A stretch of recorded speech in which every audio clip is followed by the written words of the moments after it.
Coronavirus, la pandemia. ¿Cuáles son los síntomas? ¿Cómo se transmite? ¿Qué puedo hacer para protegerme y prevenir la propagación de la enfermedad? Nuevo padecimiento que ha encendido las alarmas de los sistemas de salud. Coronavirus, la pandemia.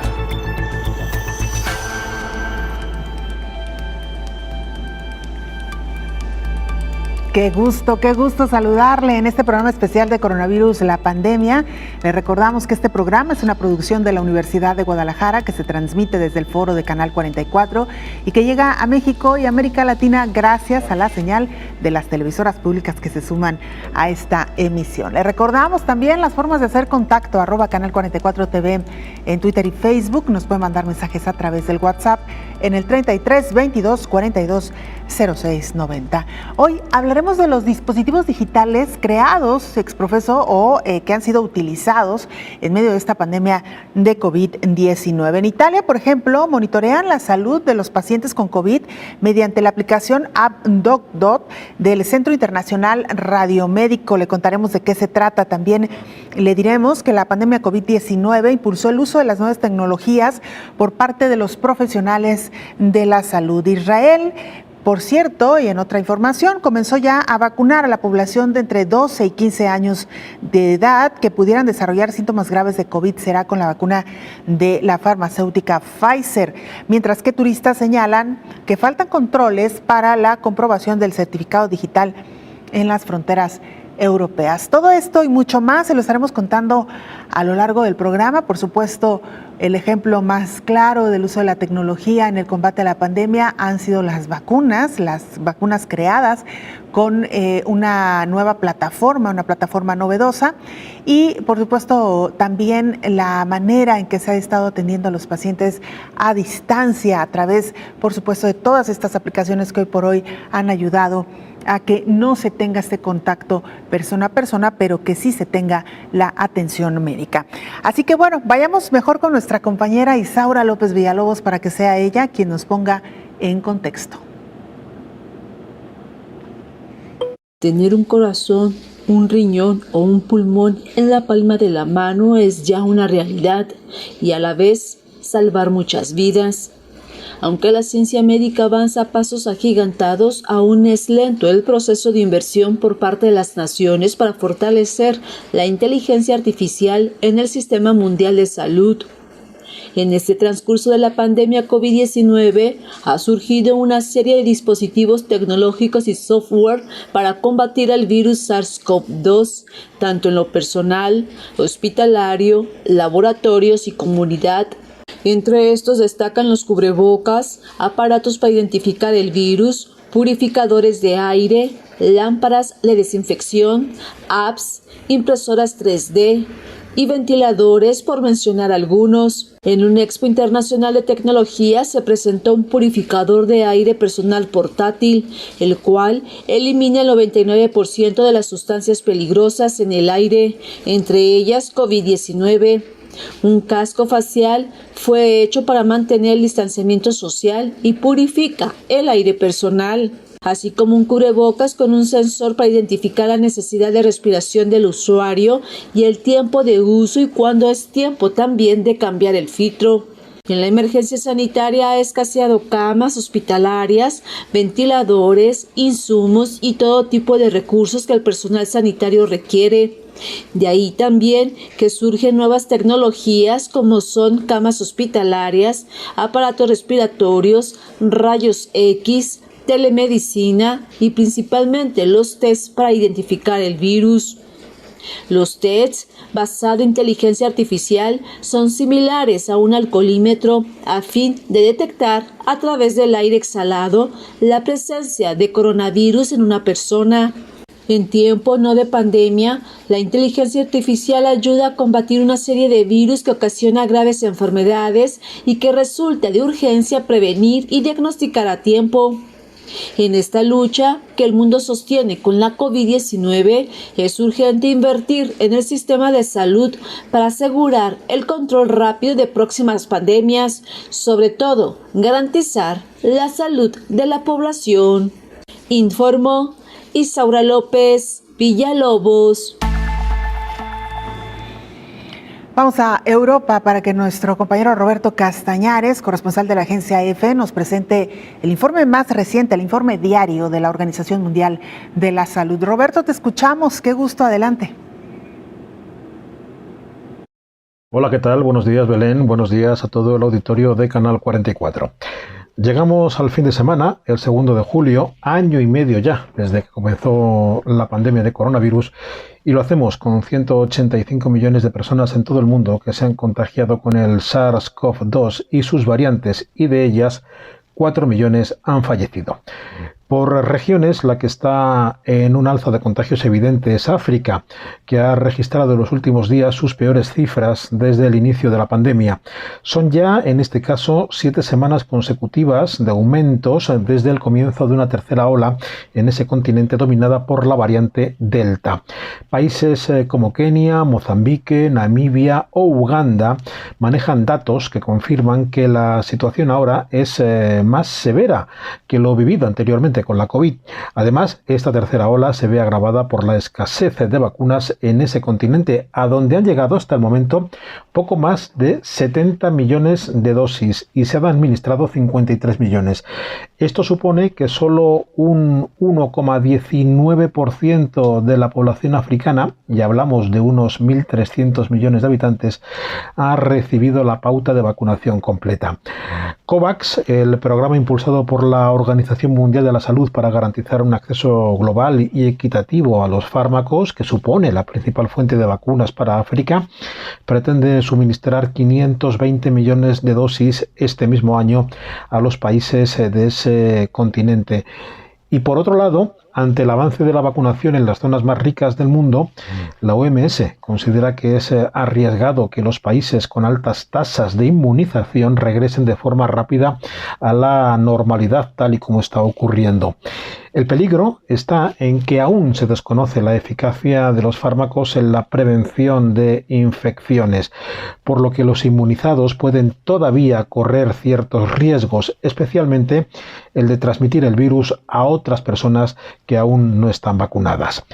Reportó desde Europa Roberto Castañares para el programa Coronavirus, la pandemia.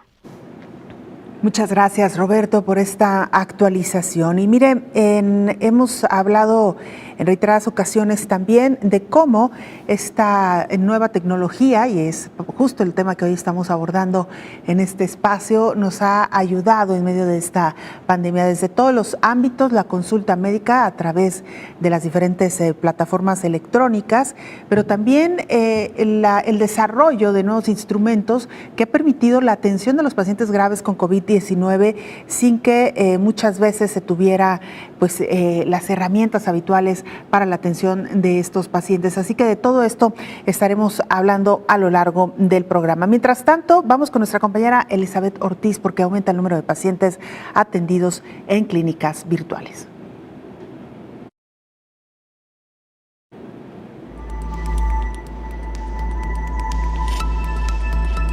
La telemedicina ha ido ganando terreno en los últimos años, pero la pandemia provocada por el SARS-CoV-2 ha impulsado todavía más el uso de las nuevas tecnologías por parte de los profesionales de la salud. La crisis sanitaria ha puesto de manifiesto las oportunidades que existen para ofrecer una asistencia de calidad mientras se mantiene la distancia social. En un reciente encuentro virtual de la Asociación Española de Pediatría, se concluyó que, por ejemplo, no es lo mismo la telemedicina que la teleconsulta, es decir, la telemedicina es la prestación de servicios sanitarios a los pacientes, diagnóstico, tratamiento o prescripción a través del uso de la tecnología, mientras que la teleconsulta hace referencia a una atención puntual que se ofrece a un paciente. Se puede decir que la teleconsulta está dentro de la telemedicina. Por lo anterior, se puede decir que la telemedicina es un acto médico en sí mismo y, como tal, debe estar sujeto a la legalidad vigente basada en la Ley y de Protección del Paciente, la Ley de Protección de Datos y la relación de confidencialidad médico-paciente. Algunas de las ventajas de la telemedicina es que se consiguen resultados similares a los obtenidos a través de la consulta presencial, por lo que se ahorra tiempo, dinero y traslados. La medicina aporta una gestión más eficiente del tiempo. Las consultas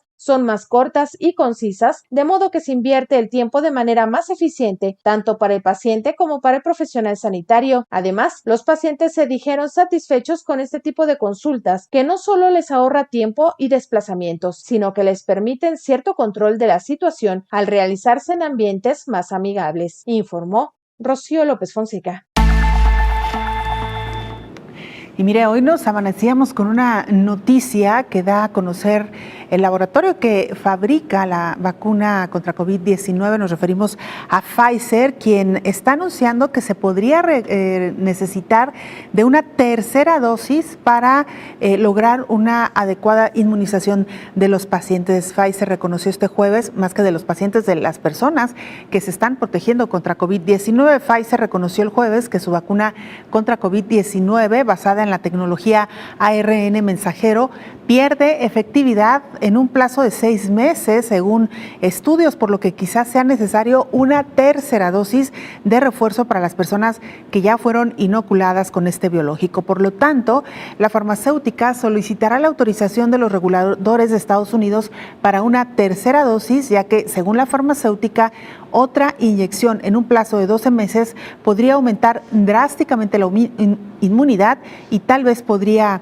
dar protección frente a las variantes del coronavirus que son más contagiosas, por ejemplo, la que circula hoy en todo el mundo con fuerza, que es la variante Delta. Una investigación en varios países muestra que la inyección de Pfizer y otras vacunas contra COVID-19 ampliamente utilizadas ofrecen una fuerte protección contra la variante Delta, la cual es más contagiosa, se está propagando rápidamente por el mundo y ahora es responsable de la mayoría de las infecciones en Estados Unidos. Sin embargo, un estudio en Israel arroja que la capacidad protectora de la referida vacuna contra infecciones sintomáticas se reduce en un plazo de 6 meses posterior a la inyección, señaló el portal de noticias de la agencia CNN. 2 dosis de la mayoría de las vacunas son determinantes para desarrollar altos niveles de anticuerpos contra todas las versiones del coronavirus, no solo la variante, pero en gran parte del mundo todavía no ha recibido siquiera la primera dosis mientras la pandemia continúa. Para los anticuerpos los anticuerpos disminuyen naturalmente con el tiempo, por lo que también se están utilizando estudios para determinar si se pueden necesitar refuerzos y cuándo. Por supuesto que daremos puntual seguimiento a esta información. Mientras tanto, hacemos una pausa y regresamos con más.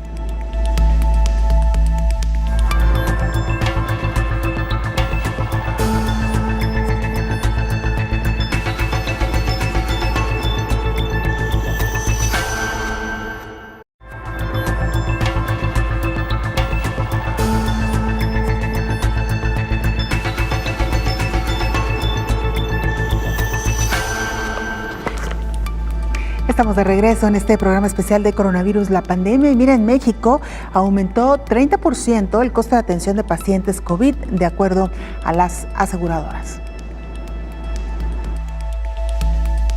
En abril de 2020, el costo promedio de un caso de COVID-19 atendido en hospitales privados era de 374,000 pesos, casi $18,700 estadounidenses. Ahora, poco más de un año después, el costo que reporta la Asociación Mexicana de Instituciones de Seguros, AMIS, es de 488,883 pesos por caso. Esto equivale a $24,458. El aumento se explica en parte porque los pacientes llegan con signos más graves, informó la directora general de la AMIS, Norma Alicia Rosas Rodríguez. Y bueno, seguimos viendo que el costo promedio ha aumentado ligeramente. Y esto también tiene que ver, nos señalaban los hospitales que las personas que estaban llegando en las últimas semanas, pues han llegado con un poquito más de gravedad. Esto también querría decir que es probable que hayamos bajado ligeramente la guardia. Pero no se trata de una afectación solo de la población adulta. Tenemos también afectación en niños, ¿sí? En jóvenes. Entonces esto quiere decir que la pandemia no discrimina. Hay que seguir de verdad cuidándonos y con todas las medidas de seguridad. Se trata de contagios en centros turísticos o los viajes de graduación, entre otras causas, informó Elizabeth Ortiz.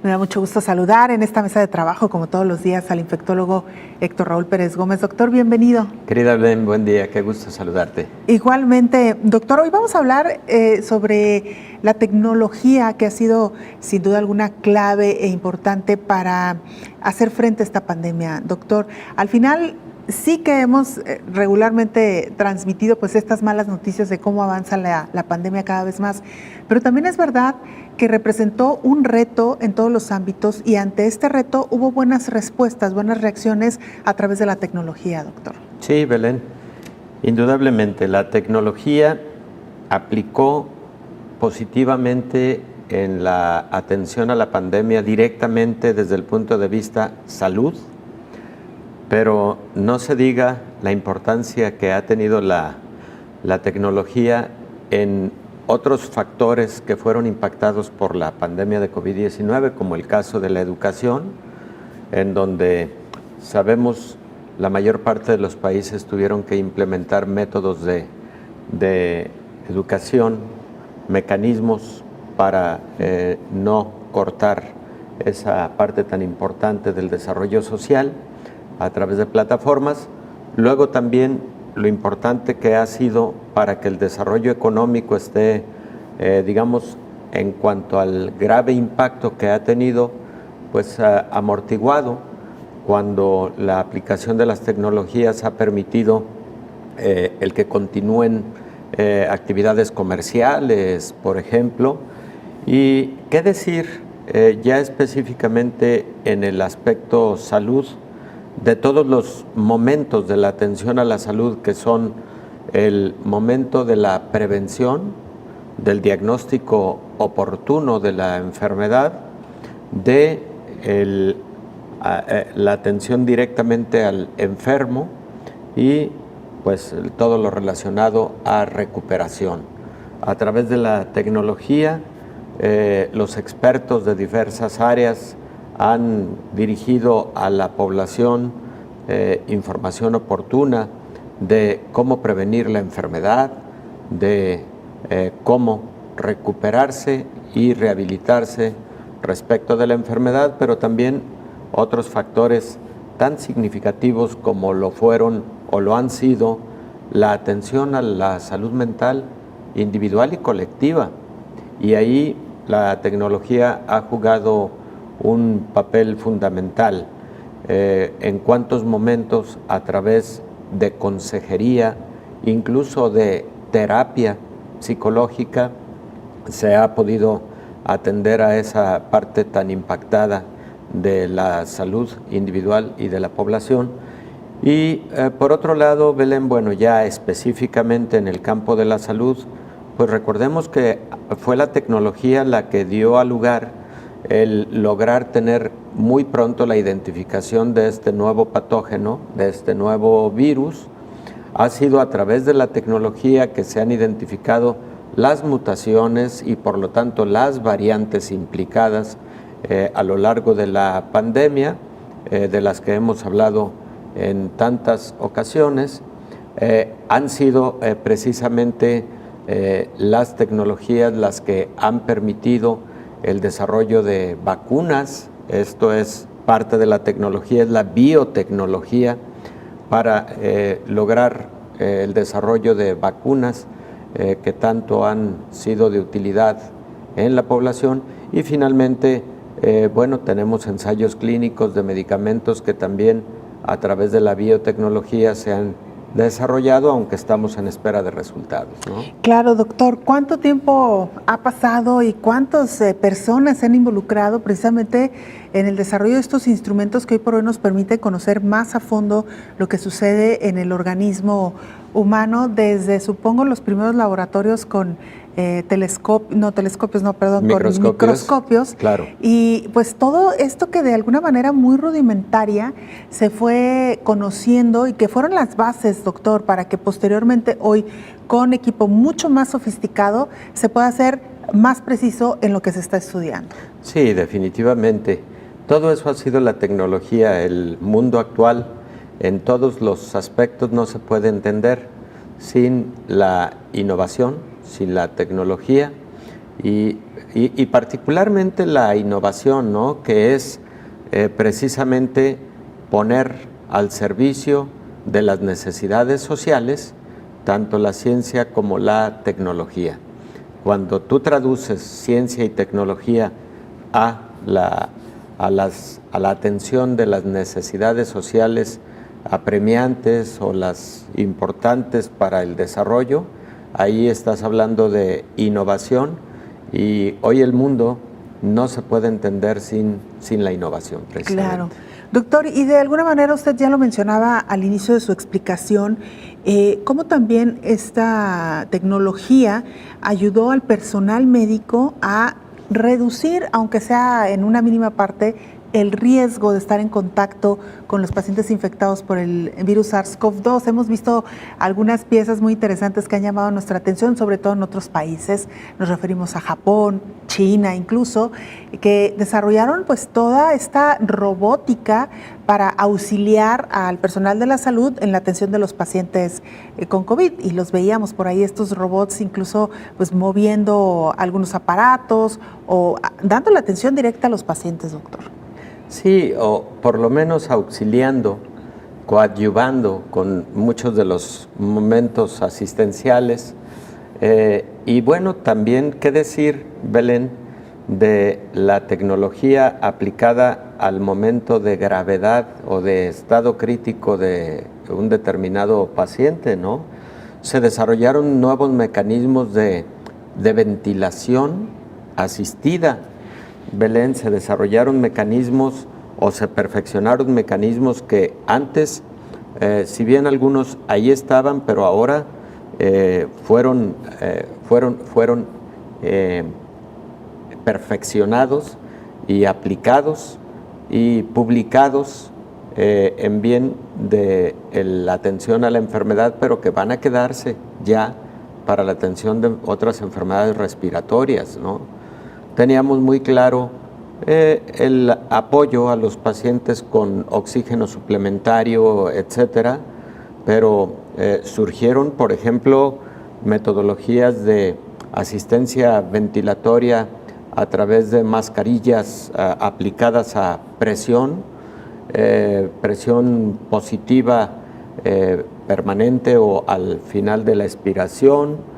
Evidentemente ventiladores mecánicos tradicionales, pero que tuvieron perfeccionamiento para la atención de estos pacientes, y en muchos momentos no solo fue el equipamiento tecnológico aplicado, sino también los protocolos para la atención de estos pacientes. Bueno, qué decir, por ejemplo, de el sistema de oxigenación extracorpórea, conocida como ECMO, a través de membrana extracorpórea, que pues si bien existía y tenía mucha utilidad, pues ahora se volvió una herramienta muy valiosa con aplicación a muchos más pacientes.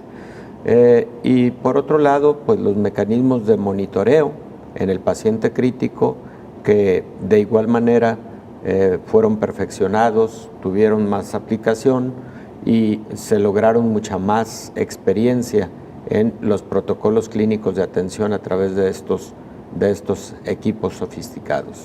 Doctor, y no deberíamos de perder de vista, me parece, cómo la tecnología a veces también puede traducirse en actos humanos. Recordábamos sobre todo al inicio de la pandemia estos pacientes graves, aislados, que no estaban obviamente intubados, pero que sí en las salas de terapia intensiva, sí. Y cómo pudieron comunicarse y mantener contacto con sus familiares a través de un iPad, a través de un teléfono celular. Fue la única manera de estar en contacto con sus seres queridos. Esta enfermedad, a diferencia de otra, hay que recordar, o de otras, aisló totalmente a los pacientes. Sí, indudablemente un ejemplo que tú utilizas para describir cómo la tecnología aplicó también para esa parte tan necesaria, humana, por el acompañamiento que estos pacientes necesitaban y que en su momento era difícil que los familiares lo tuvieran de manera presencial. Y luego también entre el propio equipo médico, entre el propio personal médico, Belén, se volvió rutinario el que el equipo de atención a pacientes con COVID-19 pudiéramos compartirnos a través de equipos tan sencillos como un teléfono celular, imágenes de los pacientes, historial clínico, estudios de laboratorio, para tomar decisiones clínicas colegiadas, lo que nosotros conocemos como sesiones clínicas. En muchos momentos nos conectamos a través de plataformas digitales, discutimos casos complejos y eso de igual manera ha tenido una aplicación que, insisto, ha llegado para quedarse. Hoy, Belén, un médico solicitamos un estudio de tomografía pulmonar y casi en tiempo real lo estamos viendo en nuestro teléfono móvil y el paciente está a kilómetros de distancia en el procedimiento o en el estudio, ¿no? Y eso agiliza la atención, eso eficientiza la atención. Sin duda alguna. Vamos a regresar precisamente con también estas imágenes de laboratorio, doctor, claro, que se han vuelto tan sofisticadas y que también permiten ya al médico conocer más allá de lo que antes se podía ver con una simple radiografía. Claro que con sí, esto Belén. regresamos. Con todo gusto. Gracias.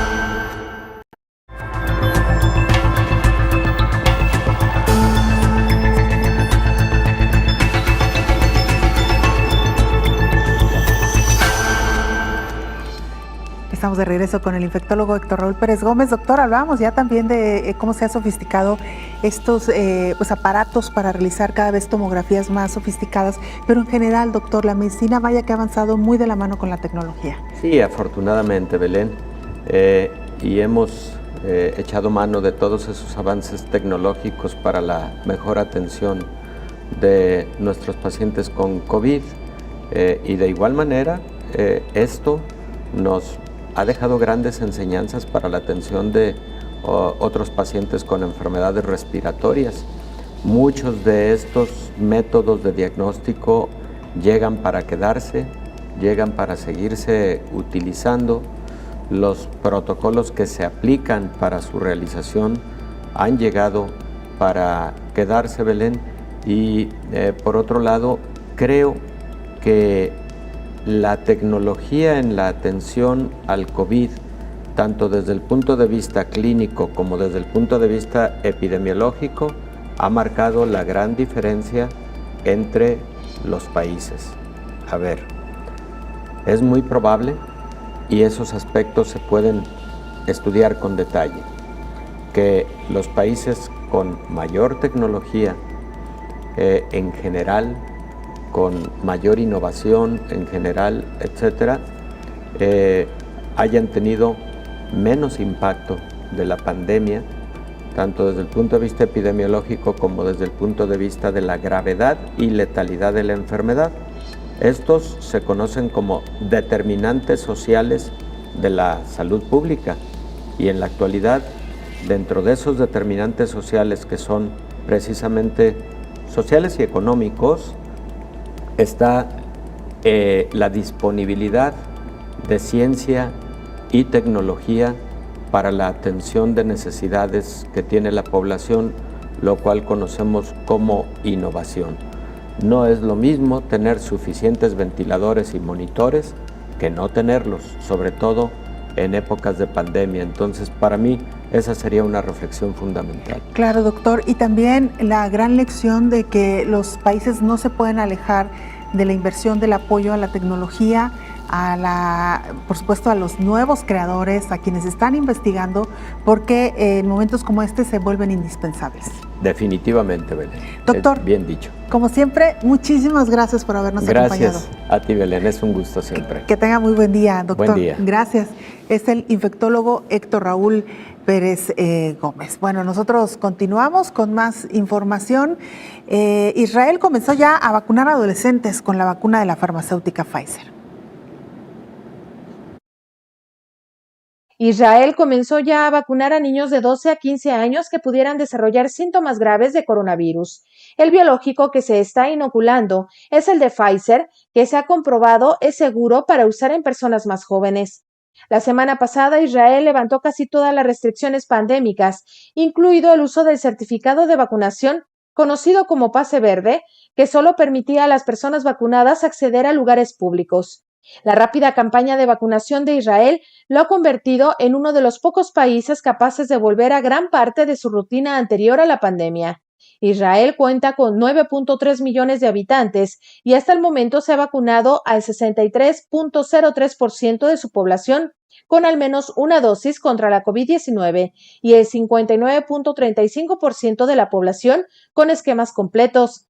Hasta el momento se han confirmado más de 839,000 casos de COVID desde el inicio de la pandemia y 6,417 muertes en ese país. Los pediatras señalaron que los niños tienen un papel importante en la propagación del SARS-CoV-2 y que un gran número de niños contagiados con el virus presentan síntomas de largo plazo como debilidad, dolores de cabeza y poca concentración.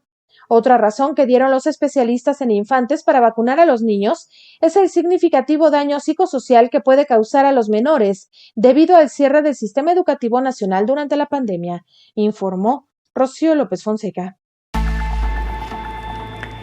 Vamos a Grecia. ¿Qué está pasando en este país? ¿Cómo han enfrentado y afrontado la pandemia COVID-19? Ana Mora, corresponsal de la Agencia EFE, nos cuenta. Ana, qué gusto escucharte. Adelante con la información.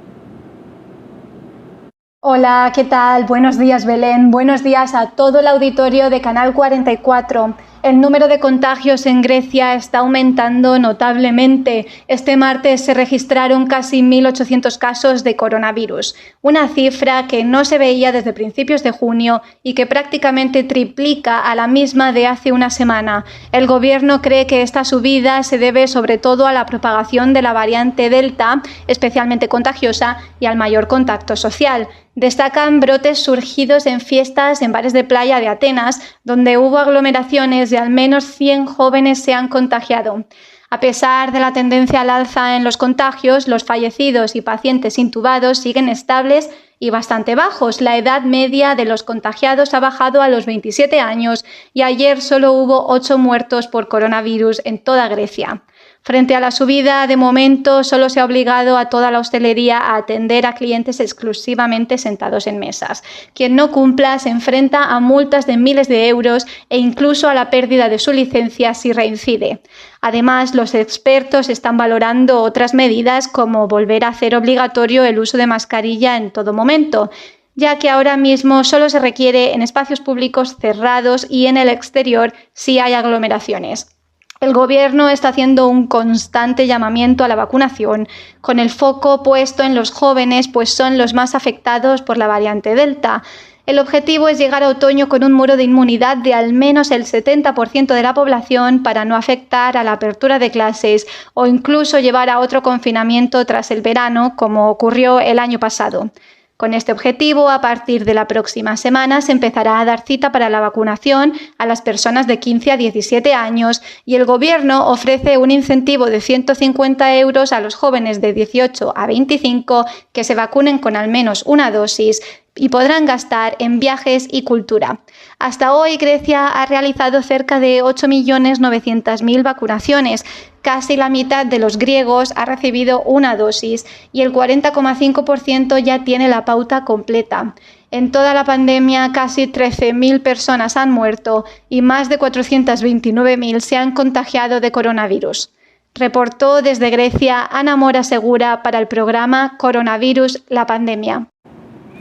Muchas gracias, Ana. Qué interesante esto que nos plantea Ana, porque tiene mucho que ver con lo que está pasando en otros países. Son hoy por hoy los jóvenes los que más están sufriendo con esta enfermedad. Es ahí donde se están concentrando el principal número de casos de COVID-19 y entre muchas otras razones, porque han sido ellos quienes han bajado la guardia, curiosamente, no solamente en los destinos turísticos al celebrar alguna actividad por fin de cursos, sino también en los bares, en los restaurantes, en los espacios incluso incluso conciertos en países donde ya se han reactivado estas actividades.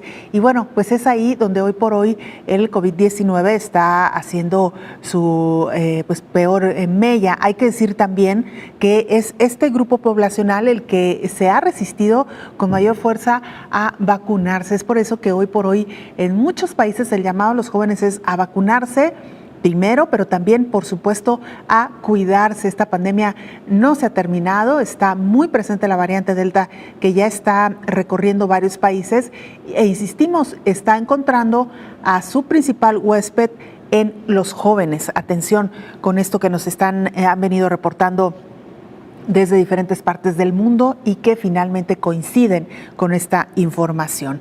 Y mientras esto sucede, Pfizer-BioNTech anuncia que pedirá autorización para una tercera dosis de vacuna.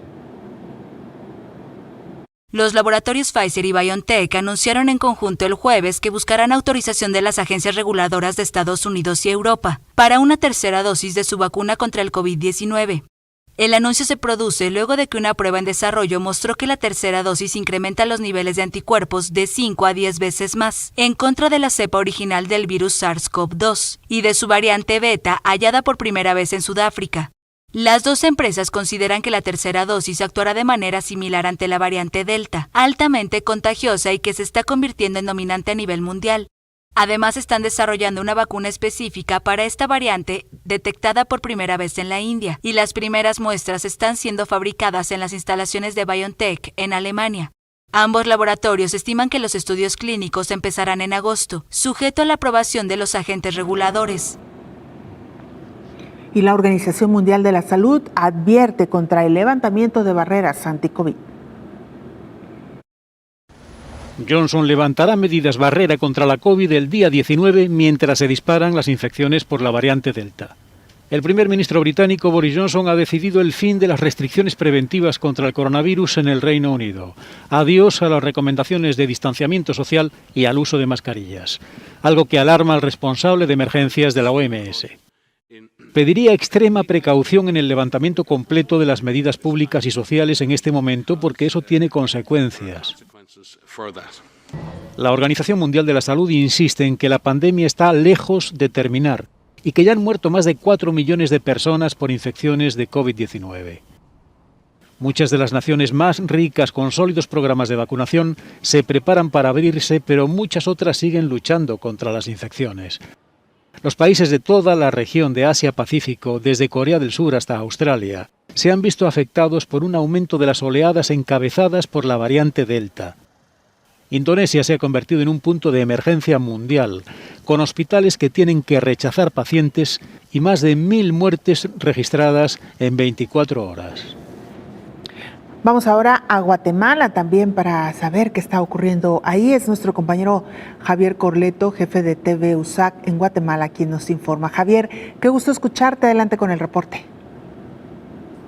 Hola Iberoamérica, es un gusto estar con ustedes para presentar el reporte de coronavirus de Guatemala en la semana del 30 de junio al 7 de julio del 2021.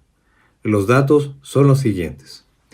308.273 casos acumulados, 273.182 recuperados, 25.518 casos activos y 9.573 fallecidos. Los alcaldes se muestran preocupados por los contagios de COVID-19 y piden la intervención del Ejecutivo. Después de 15 meses de pandemia, muchos guatemaltecos, ya sea por agotamiento o por creer que el virus pierde fuerza, han abandonado las medidas sanitarias y el distanciamiento físico que reduce la dispensación del virus. La situación es compleja, pues hay 277 municipios en rojo, según el último semáforo epidemiológico, cuando en febrero solo 49 estaban en nivel de alarma. 5 alcaldes de municipios que desde el 30 de abril están en alerta roja reconocen que la población se ha relajado, ya no acata las medidas como al principio de la pandemia y son comunes las reuniones masivas, conciertos y fiestas. Afirmaron que controlar estas situaciones se sale de sus atribuciones y que necesitan disposiciones más drásticas que deben provenir del Ejecutivo para que ellos puedan actuar. Amelia Flores, la ministra de Salud, presentó la semana pasada una serie de medidas como reducción al aforo en transporte público y comercios, así como restricciones de horarios, pero señaló que eran sugerencias para que las comunas las implantaran a fin de disminuir la escalada de casos de COVID-19. Más restricciones con más casos de COVID-19 que en las últimas semanas ya superaron los 2.800 casos diarios y con muertes que no baja de los 50 por día. Las cifras rozan los registros del primer paso de la pandemia en un año gris.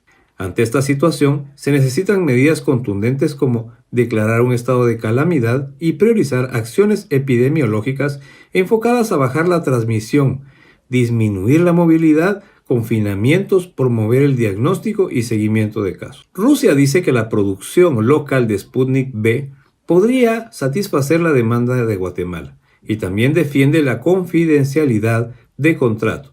Vladimir Vinokurov, embajador designado recientemente de Rusia en Guatemala, informó que se vio obligado a involucrarse desde el primer momento en el proceso de resolución de cuestiones relacionadas con el suministro de la vacuna Sputnik V. También se busca opciones para establecer la producción nacional de vacunas. De estar disponible la base de Sputnik V, podría satisfacer la demanda interna y asegurar la inmunización masiva a la población a mediano o largo plazo, según el embajador.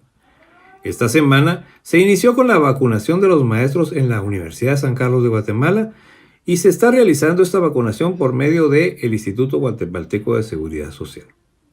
Un gusto poder saludarles por este medio. Soy Javier Corleto, informando para Canal 44 y el programa Coronavirus la Pandemia. Hasta la próxima.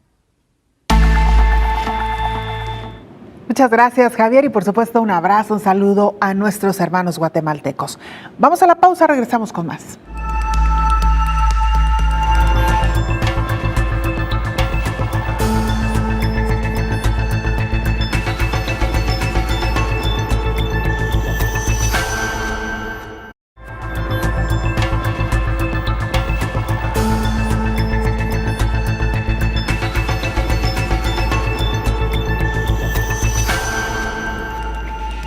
Lo decíamos ya, la pandemia COVID-19 aceleró el uso de la tecnología en el sector médico. El doctor David Relashvili, un neurólogo de Georgia, explicó que a medida que los hospitales del país se llenaban, era difícil para los pacientes que se quedaban en casa obtener consejos expertos y oportunos, y que el sistema de emergencias 911 se atascaba para quienes realmente lo necesitaban. Decidió regresar a su país de origen para tratar de abordar el problema y reproducir algunas de las soluciones de teletrabajo que había visto empleadas con éxito en los Estados Unidos. Creó clínicas virtuales que podían acomodar a tantos pacientes como fuera necesario sin absorber horas de tiempo de los médicos. La iniciativa denominada Proyecto Atlas vincula a un médico senior, especialistas médicos voluntarios, 2 médicos junior, estudiantes de medicina y pacientes en una serie de salas de chat virtuales basadas en la nube. Los pacientes pueden ponerse en contacto con un médico a través de su teléfono inteligente para recibir comentarios médicos personalizados, mientras que los estudiantes de medicina que operan el sistema pueden cargar consejos generales basados en los protocolos. El proyecto Atlas comenzó con un equipo entre 10 y 14 integrantes del personal médico, incluidos estudiantes de medicina que se listaron a través de un anuncio en las redes sociales. Trabajando en conjunto, cada clínica podía atender alrededor de 1.500 pacientes y para fines de diciembre de 2020, los médicos entraron en contacto con más de 5.000 pacientes con COVID-19. El proyecto Atlas comenzó con una clínica virtual en una región de Georgia y se puede expandir a otras regiones del país con el apoyo de los gobiernos locales, informó Elizabeth Ortiz. Y precisamente usan la inteligencia artificial para monitorear saturación de oxígeno con una aplicación que usa inteligencia artificial. Para monitorear la salud de los pacientes con COVID, especialistas del Centro Internacional Radiomédico en Italia los atendieron mediante la app DocDot. Se trata de una aplicación móvil que usa la inteligencia artificial para detectar, mediante la cámara de un teléfono inteligente, la frecuencia cardíaca del paciente, su frecuencia respiratoria y un aspecto clave en la pandemia, la saturación de oxígeno. De esa forma pueden atender vía remota a las personas. La salud digital es un término amplio que abarca un área electrónica, así como aspectos de desarrollo como el uso de ciencias informáticas avanzadas, por ejemplo en los campos de Big Data, genómica e inteligencia artificial. Desempeña un papel importante en fortalecer los sistemas públicos, aumenta la equidad en el acceso a los servicios y trabaja hacia la cobertura universal, de acuerdo con la Organización Mundial de la Salud en Europa. El organismo internacional ha identificado 4 iniciativas emblemáticas para complementar el programa de trabajo europeo que establece las prioridades sanitarias para los próximos 5 años. Estas iniciativas emblemáticas están pensadas como aceleradores del cambio sobre cuestiones críticas que ocupan un lugar destacado en las agendas de los Estados miembros y para las que un compromiso político de alto nivel y alta visibilidad puede ser transformador, informó Elizabeth Ortiz. Impresoras 3D tercera dimensión también han sido, sin duda alguna, fundamentales en medio de esta pandemia de COVID-19.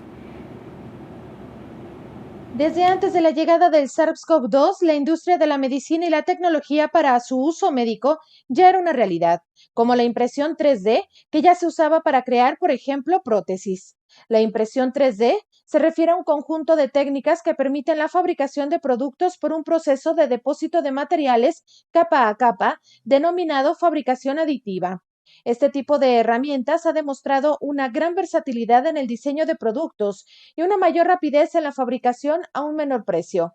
La ventaja de estas técnicas en medicina es la personalización a la que se puede llegar, adaptándolas a las necesidades de cada individuo, desde el desarrollo de modelos anatómicos de patologías sobre los que el médico puede practicar una intervención, hasta el diseño de prótesis específicas hechas a la medida para cada paciente. Durante la pandemia por el nuevo coronavirus, la utilidad de las impresoras 3D se ha dirigido a la fabricación de dispositivos de protección personal, como viseras protectoras, componentes de circuitos de ventilación mecánica o el desarrollo de ventiladores durante las etapas más duras de desabastecimiento, sobre todo en países europeos. Y para muestra un botón, por ejemplo, en un momento durante la pandemia, se escasearon los hisopos nasofaríngeos para hacer análisis de COVID-19 debido a la gran demanda que se llegó a registrar y varias empresas se dedicaron a hacer, por ejemplo, ese insumo en impresoras 3D, informó Rocío López Fonseca. Vamos a Sudamérica, particularmente a Colombia, donde nuestra compañera Lisette Mesa de Oriente Noticias Bucaramanga nos informa. Leticia, qué gusto saludarte. Adelante con el reporte, Lisette. Hola, ¿qué tal? Un saludo muy especial para ustedes desde Cúcuta, Colombia, donde se registran 24.000 nuevos casos de COVID-19 y según el último reporte, 559 personas fallecidas durante la última jornada, para un total de 111.155 personas fallecidas por COVID-19 durante la pandemia. Actualmente hay 154.000 casos activos en Colombia y más de 29.000 personas recuperadas de COVID-19. En este país no bajamos la guardia, por eso el proceso de vacunación avanza. En la última jornada se han vacunado más de 438.000 personas con la primera dosis y llegamos a un total de 20 millones de dosis aplicadas y 8 millones de personas con el esquema de vacunación completo. La meta del gobierno colombiano es llegar a la inmunización de 35 millones de ciudadanos. En la ciudad del departamento, en la ciudad de Bucaramanga, departamento de Santander, las autoridades anunciaron que ya tienen unidades disponibles para vacunar a jóvenes de 12 a 17 años. Y por su parte, en la capital, Bogotá, las autoridades afirmaron que las primeras dosis de Pfizer se están acabando y solo habrán para completar la segunda dosis del esquema de vacunación. Dadas estas estadísticas, faltan 172 días para que se logre la inmunidad rebaño, es lo que todos estamos esperando en Colombia. Para el informativo de la pandemia, desde Cúcuta, Colombia, Lisette Mesa. Muchas gracias, Lisette. Y bueno, de Colombia nos vamos a España, donde el número de contagios no cede. La incidencia de contagios por el virus del SARS-CoV-2 continúa en ascenso. Desde que inició este repunte hace 2 semanas, se ha triplicado hasta los 277.090 casos por cada 100.000 habitantes en los últimos 14 días. Aunque esta ola joven no se deja notar todavía en los hospitales. La incidencia del virus se multiplica por 3 en el grupo de edad de 20 a 29 años, que alcanza los 911, 97 más en las últimas 24 horas, mientras que en la franja de entre los 12 y 19 años se eleva a 798, esto es 69 más. Además, a partir de hoy y durante 2 semanas, el ocio nocturno en Castilla y León, en España, cerrará a las 2 de la madrugada con admisión de clientes hasta 1 hora antes, sin consumo en barra o de pie, y en otras comunidades permanecerán cerradas con el fin de frenar una quinta ola de COVID, especialmente virulenta en la población más joven. El Consejo de Gobierno determinó que también que el aforo en las discotecas y salas de fiestas para hacer un tercio y no pasa a ser un tercio y no se permite el uso de las pistas de baile.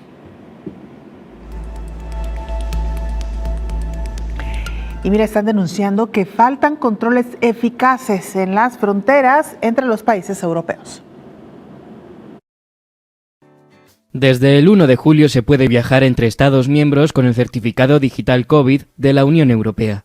Cualquier persona en Hungría puede descargar la aplicación para demostrar su protección contra el coronavirus. Para los húngaros que viajen a la vecina Eslovaquia, la tarjeta de inmunidad húngara es suficiente por el momento, pero no está de más obtener la versión digital, afirma Zoltán, que se desplaza regularmente.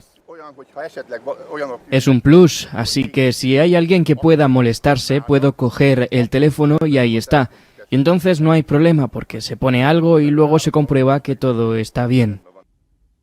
Si llegas a Hungría desde Eslovaquia, no hay ningún tipo de control, y así ocurre en casi todas las fronteras vecinas. Cristian, de nacionalidad rumana, llegó a Hungría con su familia en avión desde Italia. Según él, no se les pidió ninguna prueba de vacunación a la entrada. Tengo la prueba COVID, sí, pero nadie me preguntó sobre ella. Ni siquiera cuando fui a Italia, porque estuve en Italia. Y ahora vuelvo y nadie me pregunta por el pasaporte COVID. Así que preguntamos a la jefatura de la Policía Nacional sobre el control de los certificados digitales COVID de la Unión Europea, pero declinaron hacer comentarios.